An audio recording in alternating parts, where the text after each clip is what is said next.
वंदे सद्गुरुर्वंदे। तत्वार्थ सूत्र पहला अध्याय अपने कल पहला सूत्र अपने कल पढ़ा था और मंगलाचरण भी अपना हो चुका है।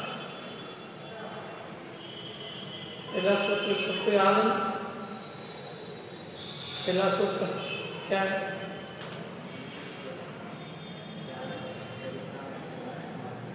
मोक्ष मोक्ष मार्ग, सम्यक दर्शन ज्ञान चैत्य की एकता मोक्ष का मार्ग है। अभी प्रश्न उठता है सम्यक दर्शन किसे कहते हैं? सम्यक दर्शन मोक्ष का मार्ग है, सम्यक दर्शन किसे कहते हैं? तो उसका उत्तर अगले सूत्र में दिया है। देखो अगला सूत्र पेज नंबर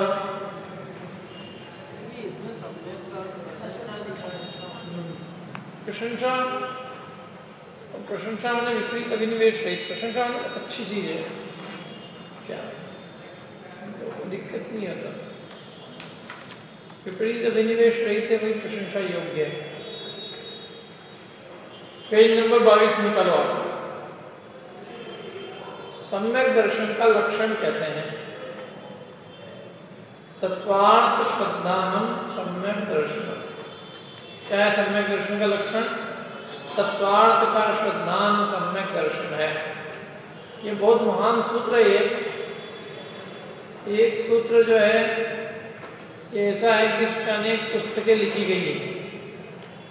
पूरा मोक्षवान प्रकाशक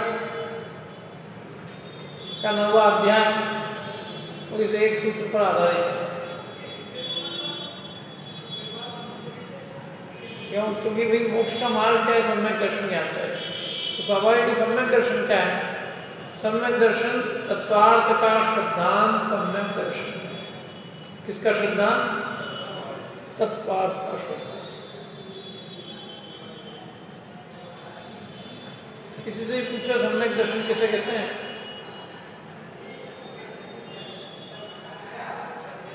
तो अव्वल तो उसे परिभाषा ही नहीं पता होगी तो सम्यक दर्शन किसे कहते हैं। थोड़ा बहुत पढ़ा होगा तो बोले देवशास्त्र गुरु का श्रद्धान है सम्यक दर्शन। जबकि यहाँ सम्यक दर्शन तत्व के श्रद्धान को सम्यक कहा है ना? किससे कहा? तत्व के श्रद्धान।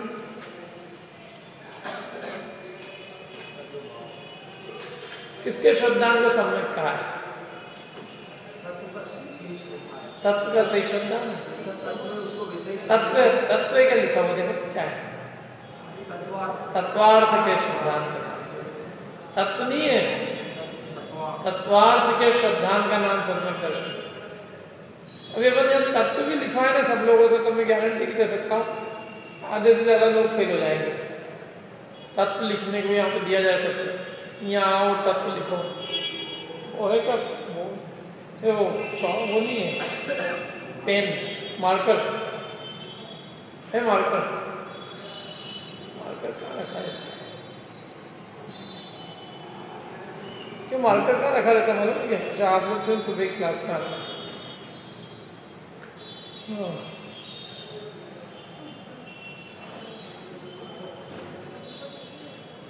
ऊपर दिख रहा है क्या?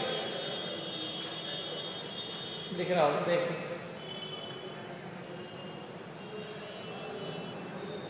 नहीं है? चलो छोड़ो कोई बात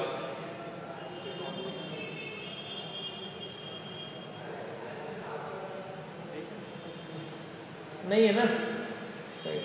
कल से अपन ध्यान रखेंगे। तत्व में तत्व यदि अपन लिखेंगे तो कैसे लिखेंगे? त आधा त और फिर वाह। सही है? त और वाह के बीच में कितना त है? दो आधे त है, एक ही आधा त नहीं। तो वो एक्चुअल में ऐसा है तत् प्लस त्व। तत् पेन होता तो मजा आता है इससे। अरे मार्कर तो कोई मिल जाएगा खेल पर आपको लिखा जाएगा।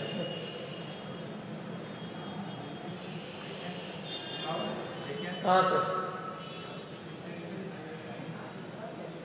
छोड़ो क्या कहाँ स्टेशन, तुम्हारी छूट जाएगी क्लास स्टार्ट कर। कोई बात नहीं इसलिए। तत् पेन एक कॉपी में लिख के बताता हूँ, एक पन्ना देना सबको ओपन कर।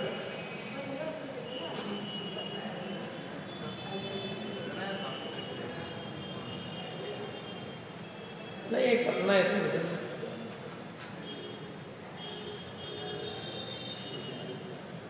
कॉपी नहीं चाहिए, पन्ना ये पेन दे देना। चल, नहीं होगा वो, देखो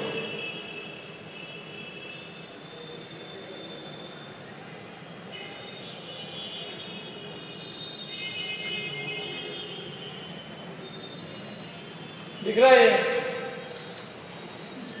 नहीं दिख रहा है? बहुत अच्छा।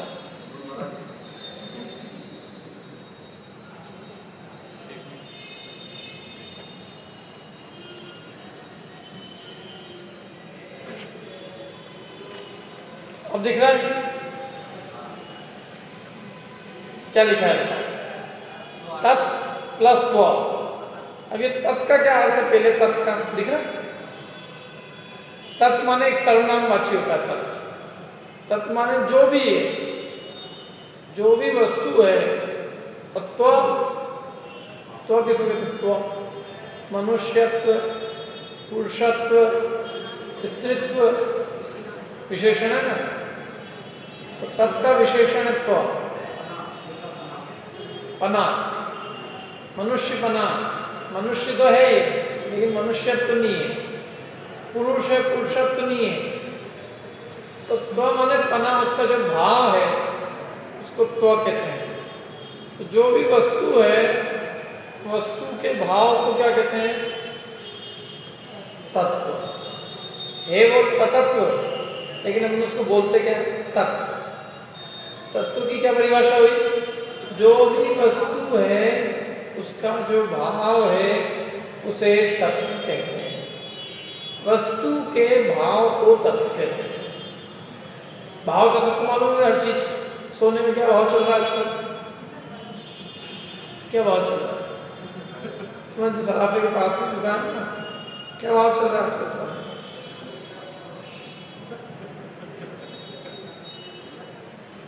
सोने का भाव क्या है?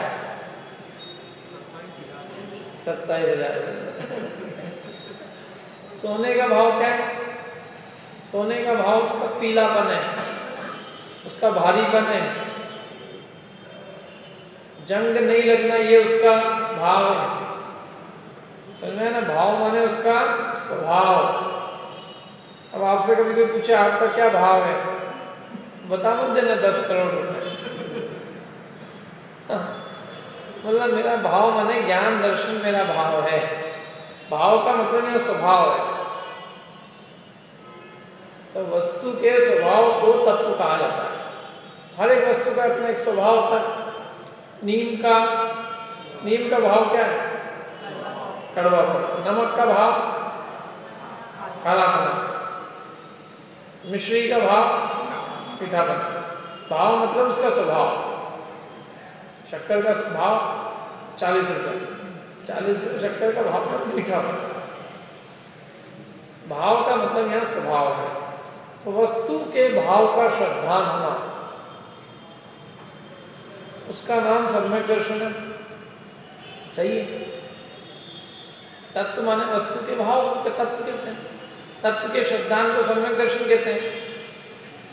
सही है कि गलत है? कि आदि परिभाषा ही हुई? गलत कैसे? हाँ, आदि हुई ना। वस्तु के भाव के श्रद्धान का नाम सम्यक तो नहीं है। वस्तु के भाव के साथ भाववान का भी श्रद्धान होना चाहिए। भाव का तो श्रद्धान हो और भाववान बनाओ। जिसका भाव है, तो भाव तो मालूम है अपने को, पीलापन है, भारीपन है, जंग नहीं लगता है। कौन? ये नहीं मालूम है कौन। लेकिन एक चीज ऐसी तो है जो पीली नहीं है, पीली है, भारी है, महंगी है। कोई एक धातु बहुत महंगी है, कौन सी ये नहीं मालूम अपने। मीठी कोई चीज तो है, लेकिन मीठी नहीं मालूम है। खारी कोई चीज है, कड़वी कोई चीज है। चीज तो मालूम है कि कड़वी खारी है कोई, लेकिन कौन सी है नहीं। तो वो सम्यक श्रद्धान नहीं कहलाएगा। सम्यक श्रद्धान कब कहलाएगा? नींबू का स्वभाव खट्टा है, नीम का स्वभाव कड़वा है, मिश्री का स्वभाव मीठा है। स्वभाव मीठा है ऐसा कहने से कोई श्रद्धान नहीं होता सच्चा। अपन के मीठी है, हम जो कह रहे हैं सच्ची बात कह रहे हैं, मीठा है, सच्चा वाक्य कब कहलाएगा? शक्कर का स्वभाव मीठा है, नीम का स्वभाव कड़वा है। अकेले ऐसे बोलने से काम नहीं चलेगा। कड़वा है, मीठा है, खट्टा है, कौन है ये मत पूछा करो कौन। नींबू खट्टा है, मीठा है, कड़वा है। तो खट्टा मीठा कड़वा कहने से कोई सत्य वाक्य नहीं कहलाएगा। न सत्य न असत्य, इसमें कोई तथ्य नहीं, तथ्यहीन वाक्य। तथ्यपूर्ण कब कहलाएगा? ये वस्तु का भाव ये है, तो वस्तु भी आएगी नहीं उसमें, वस्तु और साथ में वस्तु का ये भाव है। अब अपने साथ क्या है, हम जो वस्तु का जो स्वभाव है तो स्वीकार नहीं करते, भाव को तो स्वीकार करते हैं लेकिन वो उस वस्तु में नहीं स्वीकार करते। हम और वस्तु के भाव को और वस्तु में मिला देते हैं। जिस वस्तु के भाव को जिस वस्तु की मानना, ये उस वस्तु की है, और हर एक वस्तु का इस वस्तु का ये स्वभाव है, तो प्रत्येक वस्तु के यथार्थ स्वभाव का श्रद्धान होना, उसका नाम है सम्यक दर्शन। क्या? जैसे ज्ञान दर्शन स्वरूप वस्तु है, कौन है? कोई न कोई तो है दुनिया में, कोई ना कोई तो ज्ञान हो गई, इतनी सब चीजें जानने में आ रही तो कोई तो हो गई ज्ञान। तो वो ज्ञानवान पदार्थ मैं हूं ऐसा श्रद्धान नहीं हो तो बेकार है, समझा है ना? और ये श्रद्धान हो कि मैं तो हूं, लेकिन मैं कौन हूं? मैं जो है चलता फिरता 6 फुट लंबा आदमी, 50 फुट का मेरा 50 किलो का वजन, 6 फुट की लंबाई, 25 साल की मेरी 30 साल की मेरी जिंदगी, ये मेरा क्या है? ये मेरा स्वभाव। तो अपना श्रद्धांत तो किया कि मैं हूं, लेकिन अपना भाव क्या है ये पता नहीं है। किसी को भाव की पता है, ज्ञान दर्शन स्वरूप वस्तु है, लेकिन वो ज्ञान दर्शन स्वरूप वस्तु मैं हूं ऐसा श्रद्धांत है। तो वो दोनों अधकच है, दोनों को मिलाया जाए, मैं जीव पदार्थ हूं और मेरा स्वभाव ज्ञान दर्शन है, तो उसका नाम सच्चा श्रद्धांत पूरा कहलाएगा। ये उद्गल है और इसमें स्पर्श रसगंध वर्ण है। ये सारी चीजें उद्गल द्रव्य होने से अचेतन है, मैं जीव द्रव्य होने से चेतन ज्ञान स्वाभाविक। तो वस्तु का वस्तु के भाव के साथ श्रद्धान होना चाहिए, इसलिए उन्होंने दोनों के श्रद्धान को सम्यक माना है, भाव और भाववान। अकेले भाव के श्रद्धान का नाम सम्यक्त नहीं, और अकेले भाववान के श्रद्धान का नाम सम्यक्त नहीं। भाव का भाववान के साथ जो श्रद्धान है उसका नाम सम्यक्त है। भाव तो है इसमें तत्व, और अर्थ क्या है? अर्थ माने पदार्थ, पदार्थ माने भाववान। तो भाववान का भाव के साथ श्रद्धान सम्यक दर्शन। जिस वस्तु का जो स्वभाव है वो अपने को श्रद्धान हो जाए, उसका नाम सम्यक दर्शन। अब अपन क्या करते हैं? जिसका जो स्वभाव है वो मानते नहीं, अपना स्वभाव ज्ञान दर्शन नहीं किया, अपन मानने को तैयार नहीं। उद्गल का स्वभाव स्पर्श रसगंध वर्ण नहीं किया, उद्गल को न देखे अपना मानते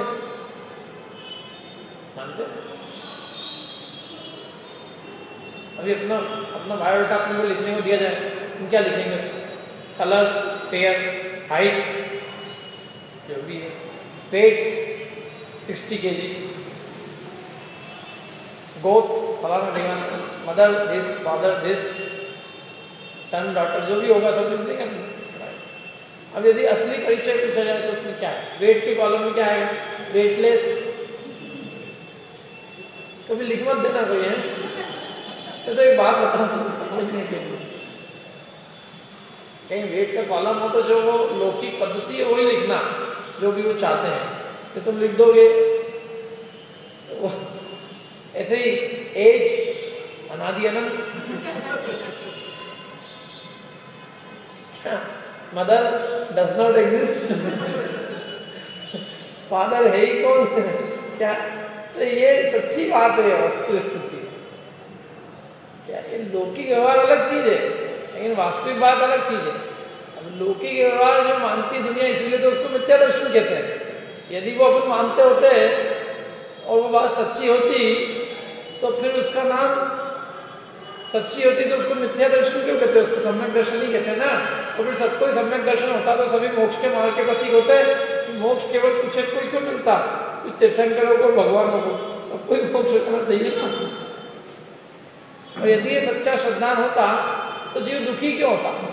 जीव के दुख का कारण उसका विपरीत श्रद्धान तो है। जैसा वस्तु का स्वरूप है वैसा तो वो मानता नहीं है, और जैसा नहीं है वैसा अपनी बुद्धि से मानता।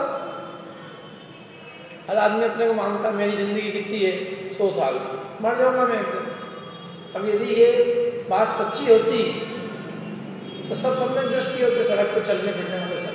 किसी से पूछो पान वाले से, क्यों ये कितने साल हो गए ना? 50-60 साल हो गए।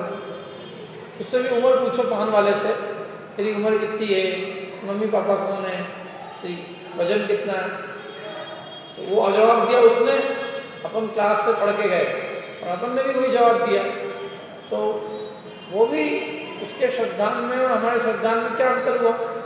कुछ नहीं हुआ। तो हम कहेंगे कि भाई जैसा वो मान रहा है वैसे ही तुम मान रहे हो। तो यदि तुम्हें हम सम्यक दृष्टि कहें तो उसको कैसे मिथ्या दृष्टि कहें, अथवा उसको मिथ्या दृष्टि कहे तो तुम्हें सम्यक दृष्टि कैसे कहे? क्योंकि श्रद्धान की अपेक्षा से तो समानता है ना। अब आगे की बात समझो। अब वस्तु स्थिति क्या है? वस्तु स्थिति ये है कि इस जीव ने मनुष्य पर्याय को अपना स्वरूप मान रखा है, अपने आप को मनुष्य मान रखा है, और वो है मनुष्य नहीं है, वो आत्मा, और मानता है अपने को मनुष्य है। आत्मा मानता है अपने को पुरुष अथवा स्त्री, बालक, युवा, वृद्ध, ये सब अवस्था है। आप बालक से युवा हो गए तो फिर आपका गए, खत्म हो गया आप, जबकि आप तो वैसे के वैसे ही, आपका अस्तित्व है कि नहीं अभी? इसका मतलब बालक एक अवस्था थी तो चली, युवा एक अवस्था है, वृद्ध भी एक अवस्था है। ये सब अवस्थाएं जाती आती रहती है, लेकिन मैं तो ज्यों का त्यों वही का वही बना देता हूँ। इसका मतलब मैं इन सब अवस्थाओं से भी परे पार। तो वो जो मेरा वास्तविक स्वरूप है उसका यथार्थ श्रद्धान होना कि ये मेरा वस्तु, ये मेरा स्वभाव है, जैसी दुनिया मानती है वो तो मिथ्या दर्शन है। जब तो उनके मतलब दुनिया का जो मानना है, यदि वो सत्य होता तो उनको दुखी क्यों होता? दुख क्यों होता? दुख इसीलिए तो है क्योंकि उनका जो श्रद्धान है वो विपरीत है, वो विपरीत श्रद्धान से दुखी है। और हम यहाँ अपन समझने आए कि वस्तु का यथार्थ स्वरूप क्या है। सच्चा श्रद्धान होगा, वस्तु के सच्चे स्वरूप का श्रद्धान होगा तो सब दुख का क्या हो जाएगा? अभाव हो जाएगा। जैसे अभी मैंने एक उदाहरण दे रहे थे, हम ये मानते हैं कि हम 50 साल जीवित रहने वाले हैं और फिर हमारा क्या हो जाएगा? नाश हो जाएगा, अभाव होगा, यही मानते हैं। अपनी प्लानिंग कितने साल की है? सब जन प्लानिंग करते हैं, रिटायरमेंट की प्लानिंग। तो रिटायरमेंट की प्लानिंग कितने साल की करते हैं? 60 साल में रिटायर हो जाऊंगा और उसके बाद ज़्यादा से ज़्यादा कितने साल और जीतना रहूँगा? क्यों? कितने साल सोचा विधि तुमने, कितने साल जीतना रहूँगा? अभी सोचा ही नहीं होगा। इन लोगों से पूछते हैं कितने साल और जीवित रहने की सोची, उसके बाद मतलब सोचिए, मतलब कितने साल एक्सपेक्टेड है कि हम उतने साल और रहेंगे हैं? 69 है तो 9 साल और रहेंगे। लेकिन फिर भी चलो किसी को लगे कि नहीं मैं तो 80-85 तक कहीं नहीं जाने वाला, 25 साल और मान लो। तो कोई भी आदमी 25 साल से ज़्यादा की नहीं सोचता 60 के बाद। और अपन अभी समझ लो 30-40 के हैं तो अपनी ज़्यादा से ज़्यादा अपनी सोच जो है वो कहाँ तक की है? 30 रिटायर होने तक की और 15 और 20 और बोनस, तो 50 साल की ज़िंदगी की सोच है। जितनी भी सोच है उस 50 साल से ज़्यादा की कोई भी आदमी या बैठे वालों में से सोचता नहीं, बराबर है। अब वो कह रहे हैं ये सोच बिल्कुल गलत है, इसको कहते हैं मिथ्या सिद्धांत। क्यों, क्या है, क्यों ये मिथ्या? क्योंकि वस्तु बात ये सच्ची, तुम्हारा अस्तित्व जो है वो अनंत काल तक रहने वाला, तुम्हारा नाश हो ही नहीं सकता। इसलिए अपने को केवल 50 साल जितना मानना बहुत बड़ी भूल है, और दुनिया इसी भूल के कारण दुखी है, क्योंकि वो अपने भय, अपने नाश को लेकर बहुत चिंतित है कि मेरा 50 साल बाद नाश हो जाएगा, मैं खत्म हो जाऊंगा, क्या होगा फिर मेरा, मैं रहूंगा ही नहीं, दुनिया को देखने को ही नहीं मिलेगी, कुछ नहीं रहेगा, क्या होगा मेरा।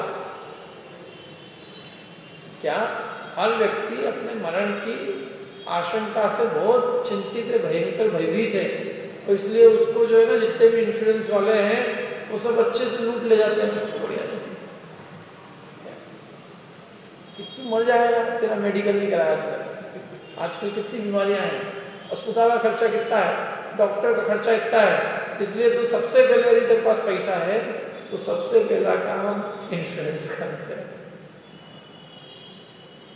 हेल्थ इंश्योरेंस, मेडिकल इंश्योरेंस, गाड़ी का इंश्योरेंस, सबका इंश्योरेंस। क्या एक परभाव का इंश्योरेंस नहीं है बस, वो भी बिकने आ जाए बाजार में तो ये सब क्यों है? ये परभाव का तो फिर बिकने आएगा ही नहीं, परभाव का अस्तित्व तो मानते ही ना। तो पूरी दुनिया, मैंने दुनिया में जितनी भी चीज़ें बिक रही है, दुनिया में जो कुछ भी सोच चल रही है आज, वो केवल 50 साल इस भाव तक की सोच चल रही है। इसके बाद का कोई सोचता नहीं, बल्कि ये भय दिखा दिखा कर कि हमारा 50 साल में अस्तित्व मिट जाएगा, इसलिए 50 साल को कैसे और बढ़ाया जाए, जिंदगी को एक्सटेंड कैसे किया जाए, बढ़ाया कैसे जाए, उसके उपाय जो है बना बना के लोगों ने उसके प्रोडक्ट ला के बाजार में बेचे। हेल्थ वाला हेल्थ के प्रोडक्ट ले आता है, इंश्योरेंस वाला इंश्योरेंस के लिए आता है, सब अपनी अपनी दुकानदारी चला रहे हैं, और सब यही एक ही बात कहते हैं कि भाई जिंदगी जो है वो इतनी है, बस इसके बाद की कोई बात नहीं। तो जिनवाणी माँ कहती है कि 50 की चीज़ है क्या? अनंत काल के सामने ये 50 साल कोई वस्तु ही नहीं है, ये तो पलक झपकते ऐसे निकलती कि पता ही नहीं चलता है। क्या सूरज चांद छिपे निकले ऋतु फिर कर आवे, और प्यारी आयु ऐसी बीते पता नहीं पाए। जिसके लिए तू चिंतित हो रहा है वो तो कोई चिंता की वस्तु ही नहीं है। क्या दूसरी बात, तू जिस कुल में उत्पन्न हुआ है, जिस मनुष्य पर्याय में उत्पन्न हुआ है, उसमें तो तेरे इतना भरपूर पुण्य का संचय है, मतलब इतना पुण्य लेके आया है तू भरपेट, कि तेरे को चिंता इस पर्याय की करने की तो जरूरत ही नहीं है। ये सब इतना पुण्य तो तू लेके आया, तेरे को सचमुच चिंता ही करनी थी, तो ये चिंता करनी थी कि इसके बाद जो 1 इंद्रिय, 2 इंद्रिय, 3 इंद्रिय, 4 इंद्रिय, 5 इंद्रिय की पर्यायों में, नरक तिरंज की पर्यायों में जो परिभ्रमण करना पड़ता है, उसका अभाव कैसे है, और उसकी तो सोच है नहीं, और जिसमें कुछ ज़्यादा तथ्य नहीं है उसकी सोच में मरे जाना। क्या जिस धन को ये भोग नहीं सकता, उस धन के संचय की चिंता लगी हुई है रात दिन, और जो इसका अनंत काल स्वयं का भविष्य है उसकी चिंता इसको 1% भी नहीं है। इसको कहते हैं मिथ्यात्व का जोर है। अपन कहते हैं अपन बहुत सोच वाले हैं, लॉन्ग टर्म। क्या है लॉन्ग टर्म थिंकिंग? अपने तो बहुत शॉर्ट टर्म थिंकिंग है, 10-20 साल से ज़्यादा की अपनी कोई सोच ही नहीं है। अपना दिन भर में 24 में से 23 घंटा इस पर्याय संबंधी चिंता में बीतता है। 1 घंटा भी यदि अपने को इस पर्याय के बाद की सोचने को मिल जाए तो समझ लेना कि अपना बहुत बड़ा भाग्य है कि अपन सही ट्रैक पे थोड़ा बहुत। लेकिन तो अपना क्या चिंताएं चल रही, इसी भाव की चल, इस भाव में भोग कैसे मिल जाए, क्या लक्ष्मी कैसे बढ़े, अधिकार कैसे बढ़ जाए, कुटुंब कैसे बढ़ जाए, परिवार बढ़ जाए, इसके अलावा कुछ नहीं है। सोच ही कि इसके अलावा विषय और कषाय की पूर्ति इस भाव में कैसे हो, तो इतनी हल्की सोच हमारी जिंदगी भर चलती रहती है, और हम ये भाव भी ऐसे ही खो देते हैं। इसलिए आचार्य देव कहते हैं थोड़ा वस्तु का सच्चा स्वरूप जानो कि तुम्हारा अस्तित्व कितना है। तुम अनादि अनंत हो, तुम इसी पर्याय जितना अपने को मानते हो और व्यर्थ में दुखी होते हो। तुम अपने स्वरूप को समझो तो तुम्हें इस पर्याय संबंधी चिंता तो होगी नहीं। क्या चिंता कर इस पर्याय की, तो पुण्य के उदय से अपना काम चल ही रहा। दूसरी बात जो अपने नाश की चिंता है, मेरा नाश हो जाएगा, सर्वनाश हो जाएगा, मैं खत्म हो जाऊंगा, मेरे को आग लगा देंगे, किसी को नहीं, तेरे को आग लगती नहीं। तू तो चैतन्य तत्व है, तेरा क्या नुकसान होने वाला, क्या नुकसान होगा तेरा? तेरे को आग लगा देंगे, तेरे को लगा सकता कोई आग? आग तो देह को लगाएंगे, तू तो चला जाएगा। ये जीव मरते ही 3 समय में, यानी 1 सेकंड के असंख्यात में भाग में नया शरीर धारण कर लेता है। जब तक किसी भी व्यक्ति को कंफर्म भी नहीं होगा कि आदमी मरा है, क्योंकि उसकी नब्ज तो देखेंगे ना, एकदम ऐसे तो नहीं आँख बीच में चला, ऐसे तो कोई कहेगा नहीं, और करना भी नहीं चाहिए ऐसे कोई। तो जब तक उसका कंफर्मेशन आएगा, उसकी नब्ज देखी जाएगी, उसकी जो भी डॉक्टर वगैरह चेक करेगा कि ये मर चुका है, तब तक तो उसके अनेकों भव हो चुके होंगे, यदि निगोद आदि में गया हो तो। और अन्य भी किसी पर्याय में गया हो, जब छोटी आयु हो, उसे हजारों भव हो जाते हैं। हम एक भव की सोचते हैं मरा कि नहीं मरा, और उसके हजारों भव बीच में हो रहे हैं। और हम किसको रो रहे हैं, और किसको रो रहे हैं हम? एक को, और यहाँ तो उनके 100 हो गए। तो इसलिए हमारा सोच बहुत छोटा है। इसलिए आचार्य देव यह वस्तु का सच्चा श्रद्धान कराना चाहते हैं। भाई वस्तु के भाव को समझो कि उसका स्वभाव क्या है, तुम्हारा स्वभाव क्या है। तुम अपने आप को रूप रस गंध वाला मान के बैठ चुके हो। ये रूप रस गंध पुद्गल का स्वभाव था और ये तुम अपना स्वभाव माने हो। अभी तुम्हारी तारीफ करें इस रूप में, तुम्हारा रूप बहुत अच्छा है, कितने स्मार्ट दिख रहे हो, 20 साल के दिख रहे हैं। तो आदमी को ऐसा लगता है जैसे कोई मेरा मोक्ष ही हो गया हो आज। क्या मैंने उसको इस चीज में बहुत गुलगुली होती है।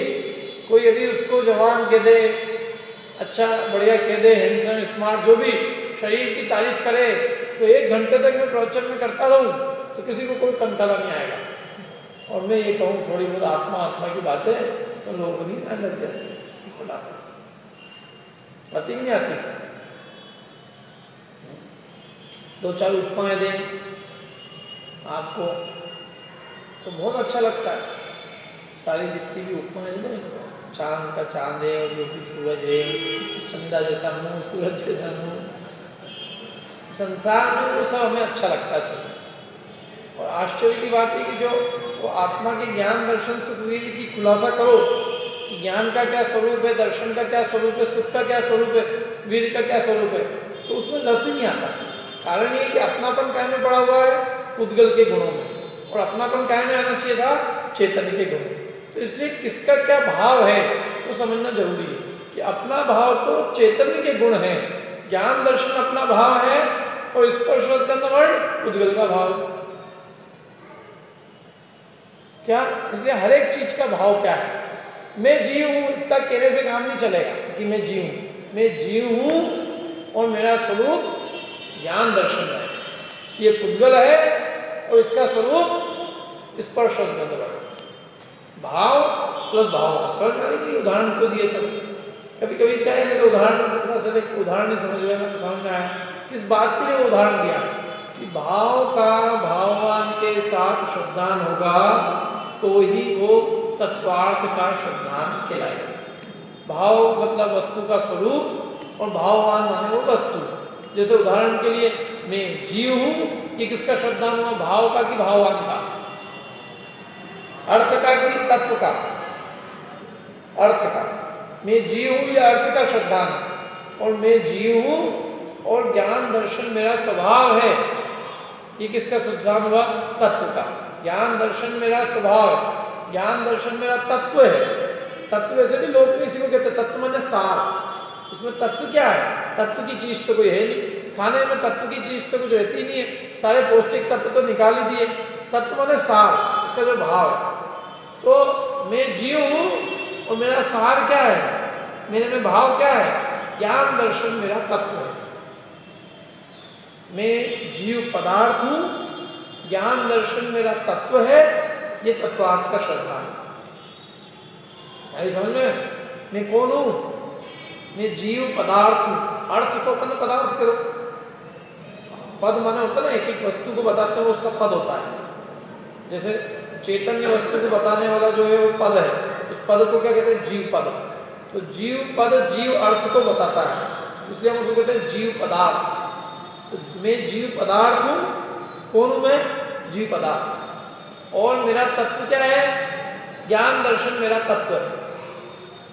ऐसे पुद्गल जीव के अलावा अजीव,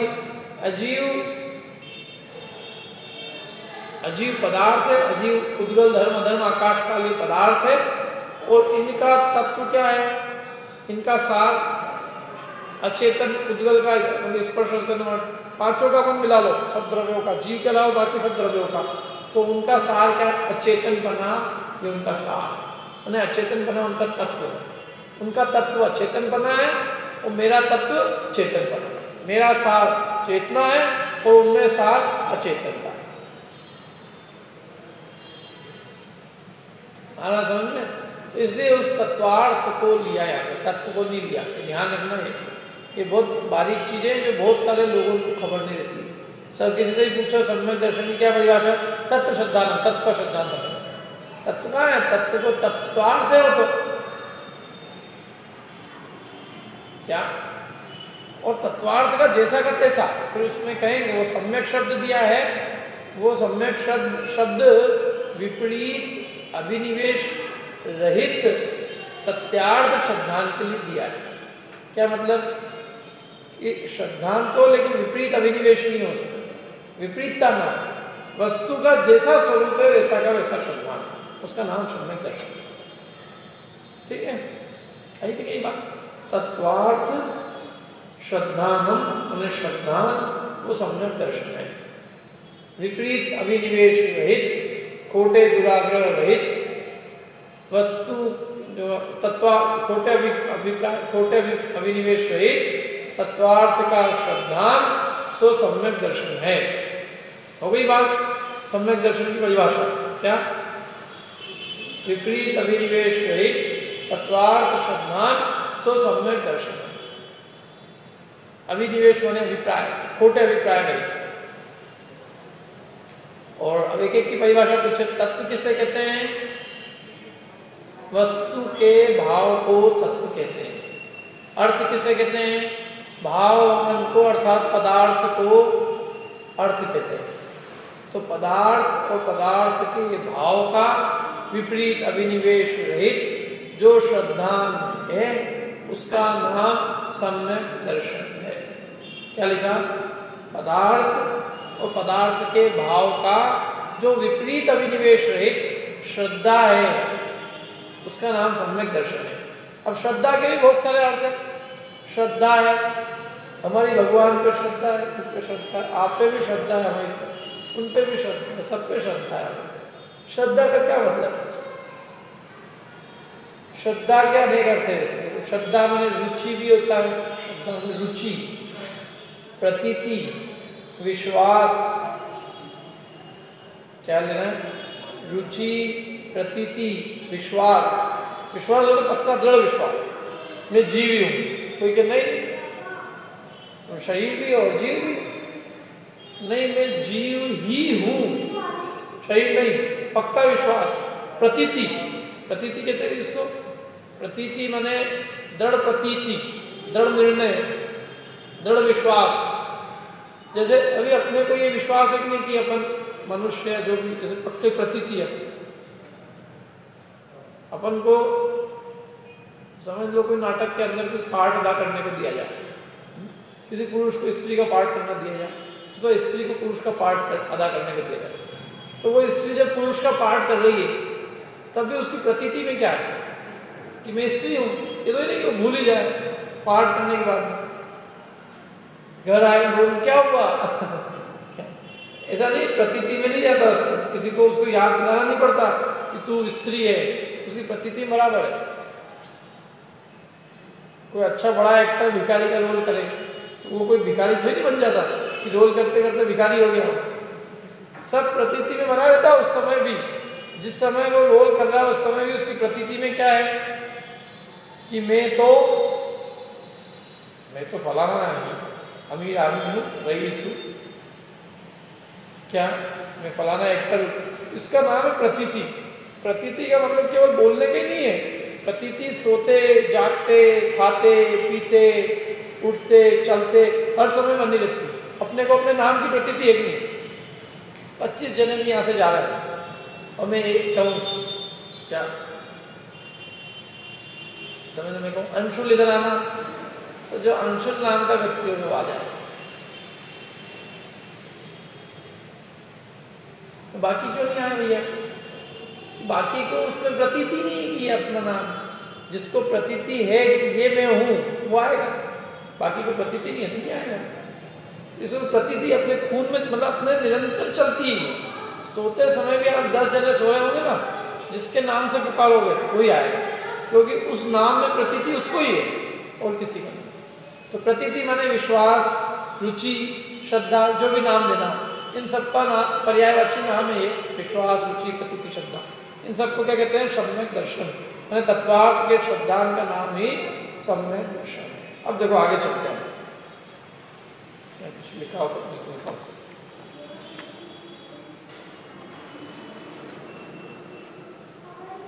देखो, जो पदार्थ जिस स्वभाव वाला है उसका उसी स्वभाव रूप से निश्चय होना तत्वार्थ है। मिला है सबको? कहाँ है अपनी किताब? तो ले लो, ये मेरे पास नहीं, तो सब वहीं रखने के लिए थोड़ी नहीं हो, और चौकी भी दे दो इनको। और किस किस के पास नहीं?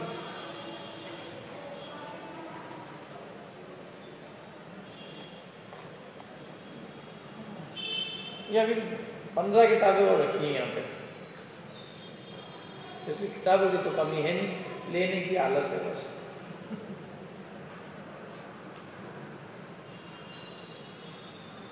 एक एक सबको दे देते, थाली एक एक सबको दे, परोस से क्या थाली सबका। देखो पेज नंबर निकालो 22, क्योंकि ये क्या बोला, एक से एक लाइन जोरदार है, मैं इसी में से पढ़ना चाहता हूँ इसको, क्योंकि अपन ने भी जो समझा है इतना उसका सब सार है इसमें। अर्थ मिल गया पेज नंबर 22 पे, सूत्र नंबर 2 का अर्थ, जो पदार्थ जिस स्वभाव वाला है उसका उसी स्वभाव रूप से निश्चय होना तत्वार्थ। निश्चय माने वो श्रद्धान, निश्चय देखो एक और श्रद्धान का एक अर्थ दिया उन्होंने, क्या? निश्चय होना। तो जो पदार्थ जिस स्वभाव वाला है, जिसका जो स्वभाव है उसका उसी स्वभाव रूप से, ये वैसे ही स्वभाव वाला, जैसा है वैसा का वैसा श्रद्धान करना, उसी रूप से निश्चय होना तत्वार्थ है। और तत्वार्थ का श्रद्धान करना सम्यक दर्शन। जो वस्तु जैसी उसका वैसा का वैसे रूप में श्रद्धान करना सम्यक दर्शन। धर्म किसका नाम है? देखो कितनी सरल चीज का नाम धर्म है। जो वस्तु जैसी उसको वैसी मान लो, धर्म हो गया। आत्मा जैसा है वैसा आत्मा को आत्मा के रूप में मानो, आत्मा को शरीर रूप मत मानो, शरीर को शरीर मानो, आत्मा को आत्मा मानो, इसका नाम धर्म। धर्म माने जो धारण करे, जो दुख से निकाल के सुख में धरे, उसका नाम धर्म होता है। तो दुख से निकाल देता है क्या? अपने को क्षणिक मानते हो जबकि तुम कैसे हो? अनादि अनंत हो। अपने को अनादि अनंत मानो, क्षणिक मानना छोड़ दो, इसका नाम धर्म। धर्म जो सच्ची बात है वो कहता है कि उसको स्वीकार करने का नाम ही धर्म है। समझ में है ना? धर्म केवल ये कुछ कर दिया अपन ने, वो नहीं है। धर्म क्या है? हमारा जो दुनिया जैसी है, वस्तु का जैसा स्वरूप है, उसको मानने का नाम ही धर्म है। सच्चे पदार्थ के यथार्थ स्वरूप को स्वीकार करना, इसका नाम धर्म। सम्यक दर्शन धर्म है कि नहीं बताओ? और सम्यक दर्शन किसको कहा है इन्होंने? वस्तु का जैसा स्वरूप है उसका उसी रूप में निश्चय करना, उसका नाम सम्यक दर्शन। ये कोई सामान्य चीज नहीं, लेकिन आदमी अपनी मिथ्या मान्यता को नहीं छोड़ना चाहता। भगवान के कहो तो 2 बार कलश कर दे, 3 बार, 4 बार, 5 बार, 6 बार, लेकिन भगवान जो कह रहे हैं उनकी नहीं मानना चाहता। और भगवान कह रहे हैं कि हम जैसा वस्तु दिखा रहे हैं तुमको, तुम वैसी देखो, वैसी मानो, तो तुम धर्मात्मा होगे, दुख तुम्हारा उससे दूर होएगा। हमारे बार बार हमारे कुछ करने से कुछ नहीं होएगा। टीचर पढ़ा रहा है कुछ चीज़ और स्टूडेंट वो चीज़ तो पढ़े नहीं, और टीचर के मक्खन लगाए, क्या यहाँ खड़ा हो जाए यहाँ पे लेके, छात्र लेके, क्या नहीं चाहिए। तो अपन क्या कहेंगे, यहाँ से हटो और बैठो उधर और सुनो शांति से कि क्या कह रहे हैं। यहाँ खड़े रहने से क्या होगा कि मैं आपके लिए बहुत अच्छे छत्र लेके आया हूँ, चावल भी लेके आया हूँ, आज मैंने सोचा आपको ये ढोल देगा। तो वो सम्मान है कि अपमान है? अपमान है एक प्रकार से।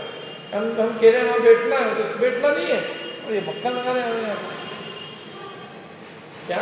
अरे जब तुमको हमारी बात पसंद आएगी तो तुम्हारे हृदय में जो सम्मान होगा वो सबसे बड़ा सम्मान है। ये यूं करने से, मक्खन पॉलिशी करने से क्या होगा। भगवान जिनेंद्र की बात जिसको समझ में आती है और समझ के जो शांति मिलती है, उसको जो भगवान जिनेंद्र के प्रति सच्ची भक्ति उमड़ती है, वैसी भक्ति बिना समझे वाले के 3 काल में नहीं हो सकती। क्या जब भगवान का यथार्थ स्वरूप समझकर उनके प्रति जो बहुमान आता अंतरंग से जो रुचि और अंतरंग से जो उनके प्रति भक्ति होती है, वही सच्ची भक्ति है। और ये जो जितनी भी भक्ति है सब कुल क्रमानुसार भक्ति है। आज ये जैन कुल में पैदा हुए, जैन भगवान के पास आ रहे हैं, कल इनका कुल बदल जाएगा तो वहाँ जाके घंटी बजाएंगे, घंटी मारते और बजाते भी है कितने ही तक। हमारे घर के पास में एक व्यक्ति रहते हैं और हमारे घर से लेके यहाँ तक आते हैं, तो उसके बीच में उनको 3-3, 4-4 देवता मिलते हैं, तो वो सबको करके यहाँ आते हैं। बचपन से देखता है हम, तो सब काम करते हैं। भंडारा आता है तो उसमें भी सेवाएं देते हैं, सब काम में सेवा।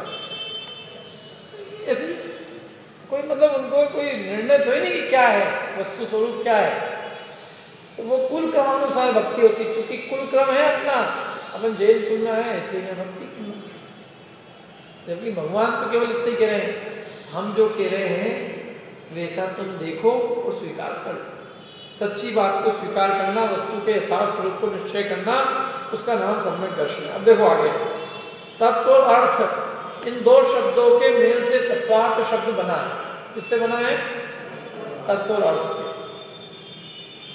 तत्व शब्द भाव सामान्य का वाचक है, अपन ने बात की ना, तत्व किसका वाचक है? भाव का।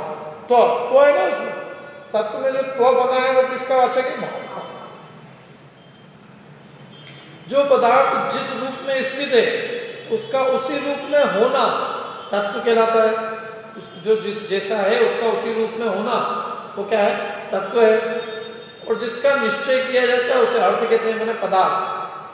भाई हमने ये तो समझ लिया कि स्वभाव ऐसा है, लेकिन किसका स्वभाव है? तो जिस पदार्थ का निश्चय किया जा रहा है वो तो है अर्थ, और उसके स्वभाव का निश्चय किया जा रहा है वो स्वभाव क्या है? तत्व। अतः तत्व रूप अर्थ को तत्वार्थ कहते हैं। आशय यह है कि तत्व का मतलब है भाव और अर्थ का मतलब है भाववान। अतः न केवल भाव का और न केवल भाववान का श्रद्धान सम्यक दर्शन है, किंतु भाव विशिष्ट भाववान का श्रद्धान करना ही सम्यक दर्शन है। भाव से भाववान का श्रद्धान, दोनों चीजें। अब यहाँ फिर 2 भेद किए ना। सम्यक दर्शन के 2 भेद है, सराग सम्यक दर्शन और वीतराग सम्यक दर्शन। प्रसन्न, सम्यक, अनुकंपा और आस्तिक्य, ये सराग सम्यक दर्शन के सूचक है। रागादित्य, तीव्र, अब ये सब चारों की परिभाषा दी। देखो सम्यक के 2 भेद है, सराग और वीतराग। अभी क्या है सराग और वीतराग? सम्यक भी 2 प्रकार का होता है, एक सरागी होगा, एक वीतरागी होगा। तो अपना तो वीतराग धर्म है, अपना सम्यक दर्शन, और एक दूसरे धर्म वाले का सम्यक दर्शन। ऐसा नहीं है, सम्यक के 2 भेद नहीं है, सराग और वीतराग। तो सम्यक तो देखो वीतराग रूप ही होता है, सम्यक कैसा होता है? वीतराग। सम्यक यदि वीतराग रूप नहीं होगा तो भगवान में सम्यक दर्शन है कि नहीं? भगवान सम्यक दृष्टि है कि नहीं? भगवान सम्यक दृष्टि एक नहीं कि मिथ्या दृष्टि भगवान, अपन सम्यक दृष्टि बनने आए, भगवान की मिथ्या, भगवान सम्यक दृष्टि है। पक्का भगवान में सम्यक दर्शन है। तो वो सम्यक दर्शन जो भगवान में है, तो सम्यक दर्शन वो वीतराग है कि मतलब वो सम्यक दर्शन है ना, वो तो वीतराग रूपी है कि सराग रूप है? वीतराग। जहाँ तो सम्यक दर्शन तो वीतराग रूपी होता है। एक बात पक्की, ये एक तो निर्णय करो, सम्यक दर्शन कैसा है? वीतराग से। क्योंकि यदि वो वीतराग रूप नहीं होता तो जिनमें सम्यक का पूरा अंश है, मैंने पूरे चाहे एक सम्यक दृष्टि है, उनमें कुछ न कुछ राग जरूर पाया जाना चाहिए। अरे बात समझ में? राग में समझते हैं, किसी को भला जानकर उसको चाहना लगना हो राग। तो सम्यक दर्शन राग रूप नहीं, सम्यक दर्शन तो वीतरागी है। सम्यक दर्शन स्वयं अपने आप में कैसा है? वीतराग। इसलिए भगवान में सम्यक दर्शन है, मैंने पूरी वीतरागता है। यूं कहे पूरी वीतरागता जिसको, ऐसे भगवान के सम्यक दर्शन है, और सम्यक दर्शन है और उनके राग नहीं है, इसका मतलब सम्यक दर्शन में तो राग का अंश भी नहीं है। अब क्या है कि सम्यक दर्शन तो राग रूप नहीं है, लेकिन यदि सम्यक दृष्टि के कुछ राग है, तो सम्यक दृष्टि के जो कुछ भी राग है, उस राग के सहित जब सम्यक दर्शन होगा तो उसको हम क्या कहेंगे? सराग सम्यक दर्शन। सम्यक दर्शन के राग से, सम्यक दर्शन जब राग सहित होगा, क्या सम्यक दर्शन राग सहित होगा तो उसको क्या कहेंगे? सराग सम्यक दर्शन। और सम्यक दर्शन जब बिना राग के होगा, केवल वीतराग सहित ही होगा, माने जिसमें पूर्ण वीतरागता होगी, उसको हम कहेंगे वीतराग सम्यक दर्शन। क्योंकि सम्यक दर्शन तो हो जाए लेकिन राग फिर भी रह सकता है। अभी तो ये समझा रहे थे कि सम्यक दृष्टि, सम्यक दर्शन स्वयं राग नहीं, सम्यक दर्शन स्वयं राग नहीं है, लेकिन सम्यक दर्शन के साथ में जो चारित्र में भी कमजोरी बची है वो राग है। सम्यक दर्शन तो वीतराग है, लेकिन सम्यक दर्शन के साथ चारित्र भी तो होता है। तो चारित्र में जितने जितने अंशों में राग है, उतने अंशों में वो राग कहलाता है। तो चारित्र में जितने अंशों में वीतरागता है, वो पूर्ण वीतरागता कहलाती है। तो भगवान के सम्यक भी है और चारित्र भी है पूरा। तो सम्यक भी कंप्लीट है, ज्ञान भी कंप्लीट है, चारित्र भी कंप्लीट है, पूरा वीतरागी है। तो उनके सम्यक को अपन क्या कहते हैं? वीतराग सम्यक। और जो नीचे की गुणस्थान वाले हैं, उनके सम्यक को है, चारित्र नहीं है। तो चारित्र नहीं होने से राग है, तो राग है तो उनके सम्यक को हम क्या कहेंगे? सराग सम्यक। अरे क्यों कुछ बात समझ में? सम्यक तो स्वयं राग रूप नहीं होता, लेकिन सम्यक के साथ यदि राग होता है तो सम्यक का नाम भी क्या है? सराग सम्यक। सब उसी भाव से नहीं, थोड़े टाइम बाद मोक्ष जाएंगे पक्का। सम्यक दर्शन जिसको भी एक बार हो गया, थोड़ा राग अभी बचा भी है, कोई चिंता की बात नहीं, राग खत्म हो जाएगा, मोक्ष जाएंगे क्या नहीं। उनका मोक्ष जाना 100% पक्का है। भाई इतना ही है कि किसी को कम टाइम लगे, किसी को ज़्यादा लगे, लेकिन मोक्ष जाना निश्चित है। एक बार जिसको सम्यक दर्शन की प्राप्ति हो गई, उसका मोक्ष जाना 100% निश्चित है। और जिसे एक बार भी सम्यक की प्राप्ति नहीं हुई, उसका कोई ठिकाना नहीं। मोक्ष में जो पूरा का पूरा खेल सम्यक दर्शन का है। यथार्थ मानने का नाम सम्यक दर्शन है, और यथार्थ ही नहीं माने तो क्या यथार्थ करेगा और क्या यथार्थ जानेगा? वस्तु का स्वरूप तो मालूम ही नहीं उसको, तो उसका कुछ भी काम आगे का सच्चा कैसे होगा? बिल्कुल सही। भगवान को पहले सराग ही हुआ था, भगवान को ही पहले सम्यक ही हुआ था, लेकिन वो सम्यक राग सहित था तो उनके सराग सम्यक कहा गया। फिर बाद में जब पूरे वीतरागी हो गए तो वही सम्यक का नाम क्या हो गया? वीतराग। सम्यक तो वही का वही है, लेकिन रागी जीव के सम्यक को सराग सम्यक कहते हैं, और वीतरागी के सम्यक को वीतराग सम्यक। सम्यक तो वही का वही रहता है, जो पहले था वही का वही आगे तक चलता रहता है। लेकिन पहले सम्यक के साथ में राग विद्यमान था, चारित्र की कमजोरी थी, चारित्र गुण की कमजोरी थी, तो कमजोरी थी तो उसके साथ में हमने सम्यक को भी नाम क्या दे दिया? सराग सम्यक। माने दोष का चारित्र का, और आरोप किस पे आ गया? सम्यक पे।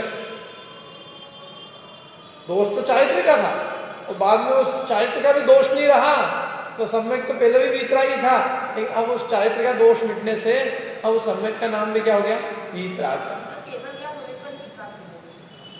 हाँ, केवल ज्ञान होने पर, या यूँ कहें कि राग का पूरी तरह से अभाव हो गया तो भी वीतराग सम्यक। हाँ, केवल ज्ञान के पहले राग का अभाव होता है। एक अंतर्मुख तक जीव पूरा वीतरागी रहता है, और वीतरागी जब पूरे एक अंतर्मुख तक रहता है तभी वो केवल ज्ञान प्रकट करता है।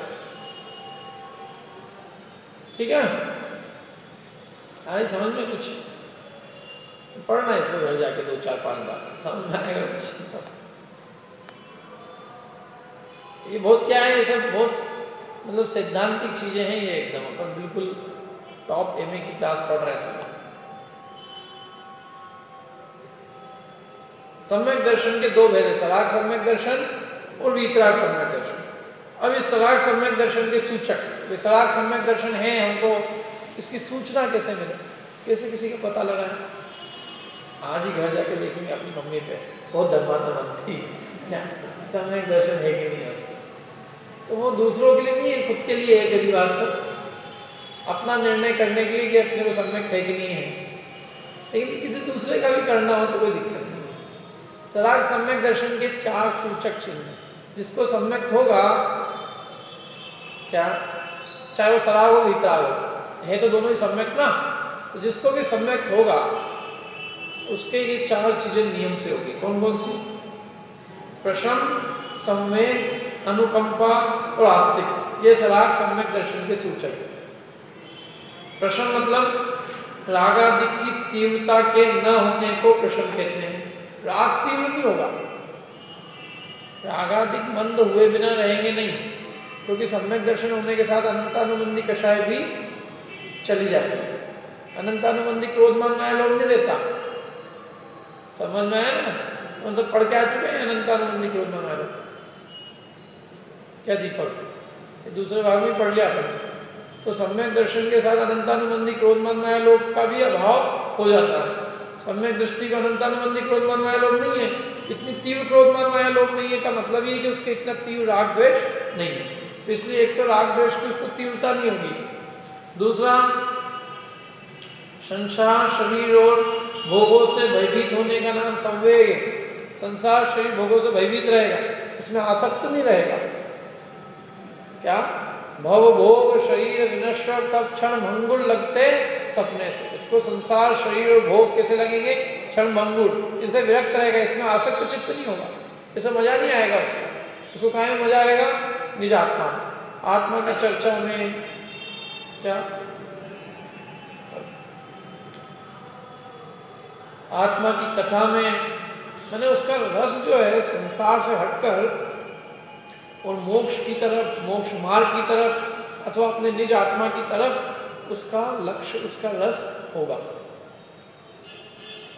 4 गति में परिभ्रमण से थक चुका होगा, उससे भय लगता हो, शरीर उसको दुखरूप भाषित होता हो, और भोग उसको भवरोग के समान भासते हो। यही तो चीज वैराग्य भावना में, और क्या है जो अपन वैराग्य भावना पढ़ते हो, यही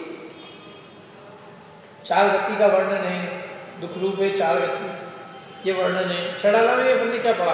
ये तो पढ़ा पहली डाल।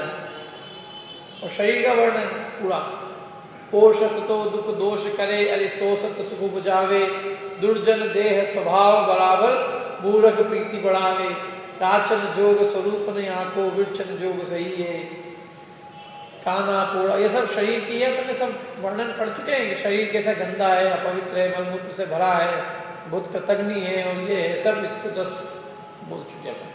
तो शरीर को दुखरूप लगता है, उसको शरीर में रहना नहीं चाहता, शरीर से छूटना चाहता है। 5 इंद्रिय के विषय भोग उसको जहर समान भासते हैं। भोग बुरे भव रोग बढ़ावे, तो रोग है, दवाई लेना अच्छा नहीं लगता जैसे किसी को, ऐसी सम्यक दृष्टि को पंचेंद्रिय के विषय भोग में रुचि नहीं होती। वो ये सोचता है कि मेरे को विषयों की इच्छा ही उत्पन्न हो तो कितना अच्छा। विषय की इच्छा होने पर इसका प्रतिकार स्वरूप में भोग भोगता हूँ, लेकिन असली आनंद काय में है? भोग भोगने में कि भोगों की इच्छा नहीं होने में? इच्छा ना, तो उसको सुख मानता है, भोगों की इच्छा नहीं होने को भोगों में सुख नहीं मानता। भोगों को लेना तो बीमारी की प्रतिकार स्वरूप मानता। मैं दवाई ले रहा हूँ, भोग भोगना होना है दवाई लेना, और बल्कि ऐसी दवाई जो रोग और बढ़ाती है। तो इसलिए सम्यक दृष्टि को भोगों में रुचि नहीं होती, इसलिए 3 चीज़ों से भयभीत होता है। संसार, शरीर और भोगों से विरक्ति का नाम।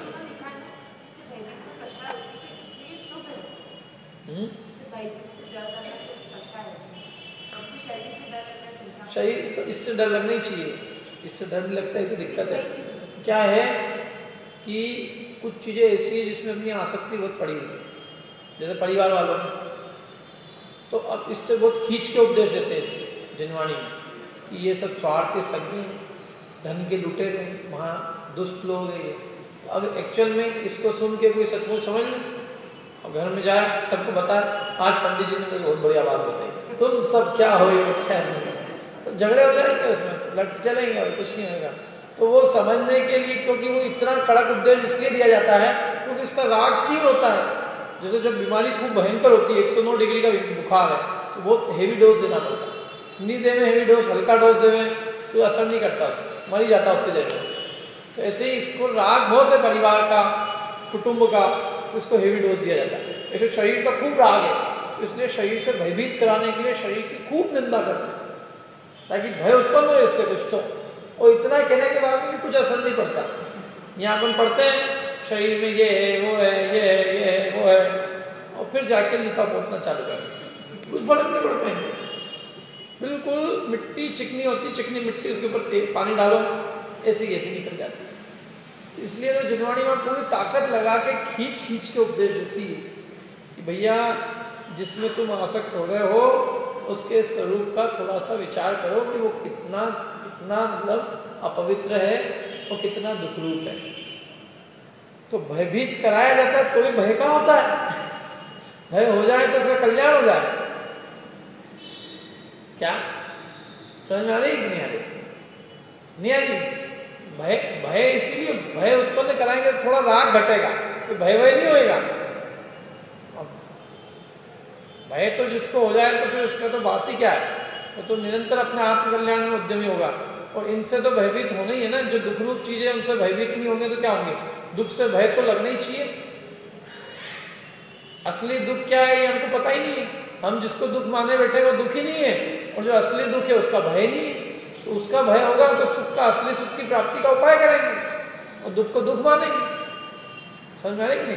संसार में अपन ने सुख मान रखा है, जबकि संसार दुख रूप है, इसलिए उसका आचार्य वास्तविक स्वरूप बता के उससे भय उत्पन्न कराते हैं ताकि उसकी आसक्ति खत्म। अच्छा प्रश्न। अब देखो आगे, सब प्राणियों को अपना मित्र समझना अनुकंपा है, दया। प्राणी मात्र को अपना मित्र समझना, किसी से शत्रुता नहीं होना, किसी से द्वेष बुद्धि नहीं होना, लड़ाई झगड़ा नहीं होना, सबके प्रति मित्रता का भाव होना, ये क्या है? अनुकंपा। और आगम में जो जीवादि पदार्थों का जैसा स्वरूप कहा है उसी रूप उन्हें मानना आस्तिक्य है। आस्तिक्य माने आस्था मान, आस्तिक्य कहते हैं नास्तिक आदमी, आस्तिक आदमी। नास्तिक माने ये सब विश्वास नहीं होना, और आस्तिक्य होता है सम्यक दृष्टि को, माने जिनवाणी में जो कुछ कहा होता है वो बिल्कुल सत्यार्थ है, ऐसा श्रद्धान उसको नियम से होता है। सम्यक दृष्टि क्यों? क्योंकि उसने अपने अनुभव से उसको ग्रहण किया है, उसने शांति को अनुभूत किया है, इसलिए उसे मालूम है कि यहाँ जो भी बात लिखी है वो मेरे हित के लिए लिखी है, इसमें उनका तो कोई हित भाषित होता नहीं, तो मेरे कल्याण के लिए। तो उसको जिनवाणी के कहे गए तत्वों में श्रद्धा होती है, श्रद्धा उत्पन्न होती है ऑटोमेटिक समझ के। सनातन सम्यक दृष्टि में ये चारों बातें पाई जाती है। तथा अब वीतराग सम्यक दर्शन की परिभाषा वो आदि लाइन है। तथा आत्मा की विशुद्धि का नाम वीतराग सम्यक दर्शन। जो विशुद्धि उत्पन्न हुई है आत्मा में, एक कषाय चौकड़ी के अभाव से, कौन सी कषाय चौकड़ी?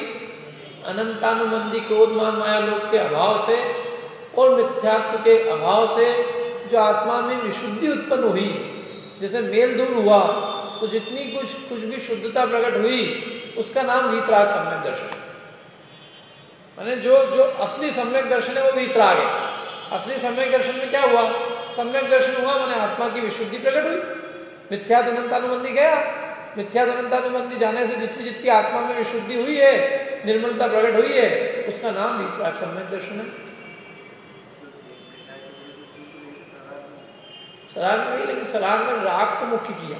ये सब राग रूप है, प्रशम, संवेग, अनुकंपा, आस्तिक ये राग रूप है, तो राग को मुख्य करके उसकी परिभाषा बनी। और जो वीतराग सम्यक है तो उसमें सम्यक का जो असली लक्षण है उसको बता दिया कि आत्मा की जो विशुद्धि उत्पन्न हुई है, विशुद्धि प्रकट हुई है, उसका नाम सम्यक दर्शन, वीतराग सम्यक दर्शन। नहीं नहीं नहीं नहीं, देखो जो वीतराग सराग सम्यक दर्शन को भी वीतराग सम्यक दर्शन है कि नहीं उस काल में, जितनी विशुद्धि हुई है उतनी वीतराग का है। और इनके पूरी विशुद्धि है तो राग है ही नहीं, वीतराग ही है, आत्मा की पूर्ण विशुद्धि है। लेकिन नीचे में भी जिसके सराग है उसके जितने अंशों में राग का अभाव है उतने अंशों में उसके वीतराग का है। सम्यक दर्शन तो उसका है ही ना वहां क्या।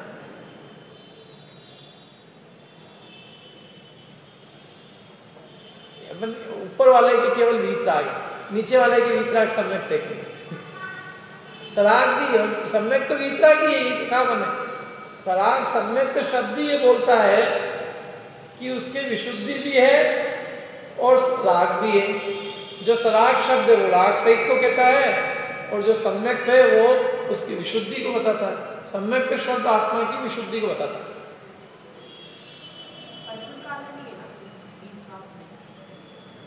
पंचम काल केवल वीतराग नहीं है, सराग सम्यक के साथ है।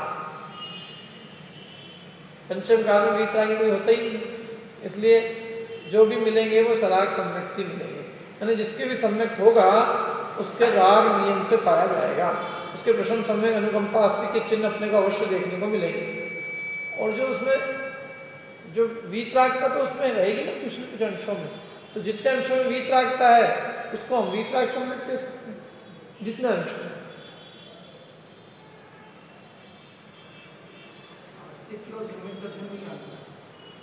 आस्तिक की तो एक आस्था होना, आस्था तो किसी की भी हो सकती किसी भी रूप में। हाँ नहीं तो सम्यक दर्शन में ये सब चीजें भी होना चाहिए। संसार, शरीर, भोगों से विरक्ति, कषायों की मंदता, अनुकंपा, वो इंक्लूडेड है। चार चीजें एक ही, वो सब सेट है, वो सुपर सेट है। हाँ तो वो उसी रूप मान ले तो उसके सब चिन्ह की ये सब चीजें भी आना चाहिए। केवल एक ही चीज नहीं कि बस हमने मान ली, मैं मान ली, तो मान ली तो उसका मतलब तेरे अंदर में कषाय का नाश होना चाहिए, तेरे अंदर में आस्तिक की बुद्धि होनी चाहिए, अनुकंपा का भाव आना चाहिए, और जो है संसार, शरीर, भोगों से विरक्ति होनी चाहिए। ये उसके चिन्ह है। क्या और भी चिन्ह है उसके, जैसे निशंकित, निकांक्षित, निर्विचिकित्सा, ये सब चिन्ह है। सम्यक दृष्टि कौन है और कौन नहीं है इसकी पहचान करने के चिन्ह। बाहर से तो इन्हीं चिन्हों से हम करते हैं। देखो निश्चय सम्यक दर्शन तो भगवान जैनेन्द्र जानते हैं किसके अंदर, इसलिए अपने को कोई किसी को कभी भी कोई होता है ना, वो कौन सा वाला आता है दूरबीन, उसे ले लेके देखना नहीं चाहिए कौन के है कौन के नहीं। मैग्नीफाइंग लेंस, जो सा भी लेंस है, क्योंकि सम्यक तो वास्तव में अपनी अंतरंग की चीज है कि अपना वास्तविक अपन वास्तव में क्या मानते हैं। हाँ इतना जरूर है कि जिसके सम्यक दर्शन होगा उसके जीवन में नियम से निशंकित आदि 8 अंग पाए जाएंगे, प्रशम, सम्यक, अनुकंपा, आस्तिक के नियम से पाया जाएगा। ये नहीं है प्रशम, सम्यक, अनुकंपा, आस्तिक के नहीं है, अथवा 8 अंगों में से कोई अंग नहीं है, तो वो नियम से मिथ्या दृष्टि है। ये हो तो भी ये गारंटी नहीं है कि वो सम्यक दृष्टि है, लेकिन ये नहीं हो तो ये गारंटी है कि वो मिथ्या दृष्टि। समझ आने की नहीं?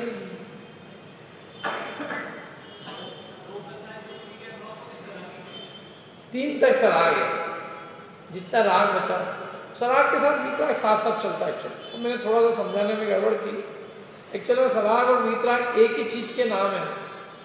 वो जितना अंशों में राग है उतने अंशों में वो सराग है, और जो उसके साथ में वीतराग का है उसका नाम वीतराग सराग है। तो इतना ही है कि वो जब ऊपर की भूमिका में राग का अभाव हो गया तो वो केवल अकेला वीतराग समझ बचता। ठीक है, एक कषाय चवड़ी का नाम क्या है?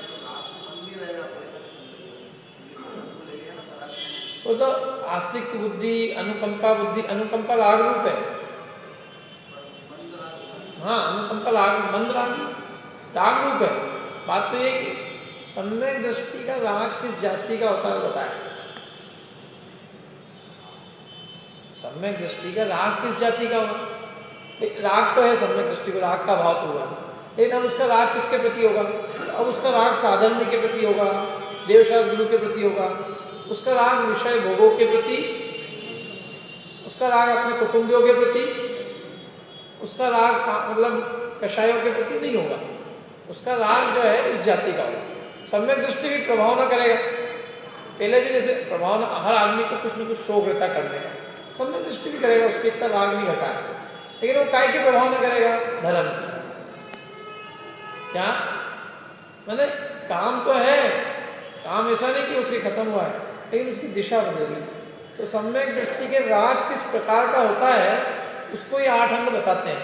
अब वो राग है, वो सम्यक दर्शन नहीं है, लेकिन वो सम्यक दृष्टि के जब भी सम्यक होगा तो इस प्रकार का राग उसको हो भी होगा। उसके ऐसा नहीं होगा कि अशुभ का राग होगा। समझ में आया ना?